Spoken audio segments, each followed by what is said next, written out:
तो चलिए आज चलते हैं कैरिबियन के एक ऐसे द्वीप पर जिसके बारे में हमें लगता है कि हम सब कुछ जानते हैं, पर असल में कहानी कुछ और ही है। तैयार हो जाइए क्योंकि हम जमैका के कुछ ऐसे अनसुने किस्सों में गोता लगाने वाले हैं जो आपको हैरान कर देंगे। अच्छा, एक बात बताइए। जब कोई कहता है जमैका, तो दिमाग में सबसे पहली तस्वीर क्या बनती है? कुछ खास चेहरे, कुछ धुनें, है ना? हाँ, बिल्कुल यही सब। उसेन बोल्ट की वो बिजली जैसी रफ्तार, बॉब मार्ले का वो संगीत जो सीधे रूह में उतर जाता है, और वो खूबसूरत बीच, ये सब जमैका की पहचान है, इसमें कोई शक नहीं। लेकिन रुकिए, कहानी तो अब शुरू हो रही है। पर जैसा कहते हैं ना, ये तो बस ट्रेलर है। असली जमैका इन तस्वीरों के कहीं ज्यादा गहरा और दिलचस्प है, और आज हम उसी असली जमैका को जानने निकले हैं। चलिए शुरू करते हैं। तो सबसे पहले बात करते हैं कुछ रिकॉर्ड्स की। और नहीं, मैं सिर्फ रेस ट्रैक वाले रिकॉर्ड्स की बात नहीं कर रहा हूं। जमाइका ने ऐसे ऐसे कीर्तिमान बनाए हैं जिनके बारे में सुनकर आप चौंक जाएंगे। स्क्रीन पर ये नंबर देखिए, 1600 से भी ज्यादा। कोई अंदाजा है कि ये क्या हो सकता है? नहीं, ये यहाँ के द्वीपों की संख्या नहीं है। तो फिर ये क्या है? ये है वहां के चर्चों की संख्या। जी हां, जमैका में 1600 से ज्यादा चर्च हैं, जो इसे दुनिया में प्रति वर्ग मील सबसे ज्यादा चर्चों वाला देश बनाता है। ये एक गिनीज वर्ल्ड रिकॉर्ड है। इससे पता चलता है कि आस्था इस द्वीप की रग रग में बसती है।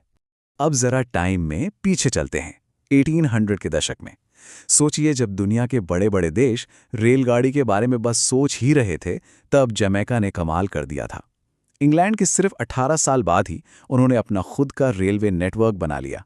ये अमेरिका और कनाडा जैसे देशों से भी पहले की बात है। सच में अविश्वसनीय है। और जमाइका की हिम्मत सिर्फ टेक्नोलॉजी तक ही सीमित नहीं थी।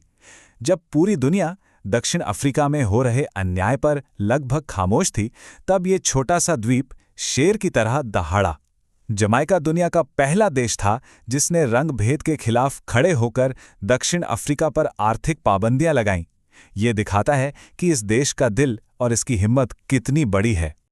अच्छा, इतनी सारी गंभीर बातों के बाद अब कुछ ऐसा करते हैं जिससे मुंह में पानी आ जाए। चलिए सीधे चलते हैं जमैका के किचन में, जहां हर डिश की अपनी एक कहानी है। मिलिए जमैका की नेशनल डिश से, अकी और सॉल्ट फिश। देखने में शायद लगे कि ये अंडे की भुर्जी है, पर ये असल में एक फल है जिसे नमकीन मछली के साथ पकाया जाता है। नाश्ते में ये वहाँ का सबसे पसंदीदा पकवान है, और इसका स्वाद इतना अलग है कि आप कभी भूल नहीं पाएंगे। और खाने के बाद क्या चाहिए? जाहिर है, एक कप बढ़िया कॉफ़ी। तो पेश है जमैका की ब्लू माउंटेन कॉफ़ी। ये सिर्फ कॉफ़ी नहीं है, ये एक लग्जरी है।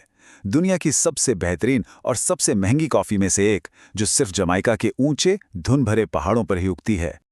और हाँ, जमैका की बात हो और रम का जिक्र ना हो, ये तो हो ही नहीं सकता। 17वीं सेंचुरी से ही रम इस द्वीप की पहचान बन चुकी है। ये सिर्फ एक ड्रिंक नहीं, बल्कि जमैका का पूरा इतिहास और कल्चर है जो एक बोतल में बंद है। तो पेट पूजा तो हो गई, रिकॉर्ड्स की बात भी हो गई।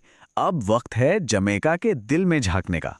चलिए अब यहाँ के लोगों, उनकी जुबान और उनके इतिहास को और करीब से जानते हैं। पता है, जमैका में भाषा की भी दो दुनियाएं हैं। ऑफिशियल काम, स्कूल, मीडिया, सब जगह अंग्रेजी। लेकिन आम जिंदगी में, गलियों में, घरों में वहां बसती है पटवा। ये अंग्रेजी से निकली एक ऐसी मीठी बोली है जिसकी अपनी एक अलग धुन और अपनी एक अलग आत्मा है। जमाइका की आज की मुस्कान के पीछे एक बहुत बड़ा संघर्ष छिपा है। 1834 ये वो साल था जब गुलामी की सदियों पुरानी जंजीरें टूटीं। यह सिर्फ एक तारीख नहीं है, बल्कि लाखों लोगों के लिए एक नई सुबह और एक नई जिंदगी की शुरुआत थी। अब यहाँ एक बड़ी दिलचस्प पहेली है। एक तरफ तो जमैका के नाम सबसे ज्यादा चर्च होने का वर्ल्ड रिकॉर्ड है, और लगभग 70% लोग ईसाई हैं। लेकिन दूसरी तरफ आधे से ज्यादा लोग ये भी कहते हैं कि वो किसी एक धर्म को नहीं मानते। यहाँ पर ईसाई धर्म, अफ्रीकी लोक कथाएं और पुराने अंधविश्वास सब मिलकर एक अनोखा ताना बाना बुनते हैं।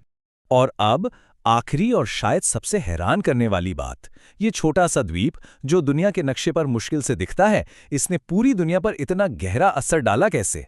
चलिए देखते हैं। जरा इन चेहरों को देखिए। उसेन बोल्ट, जिसे इंसानी रफ्तार का दूसरा नाम कहा जाता है। क्रिस गेल, क्रिकेट का यूनिवर्स बॉस। बॉब मार्ले, जिनकी आवाज आज भी दुनिया को एक करती है। और एक और मजेदार बात, दुनिया का सबसे फेमस जासूस जेम्स बॉन्ड, उसका जन्म भी जमैका की खूबसूरत वादियों में ही हुआ था, जहां इयान फ्लेमिंग ने गोल्डनी में उसे बनाया था। म्यूजिक इंडस्ट्री में ना एक बात कही जाती है कि अगर कोई गाना जमैका में हिट हो गया तो समझो वो पूरी दुनिया में हिट हो जाएगा। ये कोई मजाक नहीं है। बड़े बड़े म्यूजिक लेबल आज भी अपने गानों को सबसे पहले जमैका में ही टेस्ट करते हैं। ये है इस छोटे से द्वीप की ताकत। तो कुल मिलाकर जमैका क्या है? ये सिर्फ रेत और समंदर नहीं है, ये एक एहसास है, एक आवाज है। साइज में भले ही छोटा हो, पर इसकी गूंज पूरी दुनिया में सुनाई देती है। एक छोटा द्वीप जिसका असर बहुत बड़ा है। तो इस पूरे सफर के बाद एक सवाल है, जमैका के बारे में ऐसी कौन सी बात थी जिसने सबसे ज्यादा हैरान किया? क्या वो उनका रेलवे का रिकॉर्ड था, या रंगभेद के खिलाफ उनकी हिम्मत, या फिर ये कि दुनिया का म्यूजिक ट्रेंड यहां से तय होता है? जरा सोचिएगा, क्योंकि हर जगह की एक कहानी होती है, जरूरत बस उसे सुनने की होती है।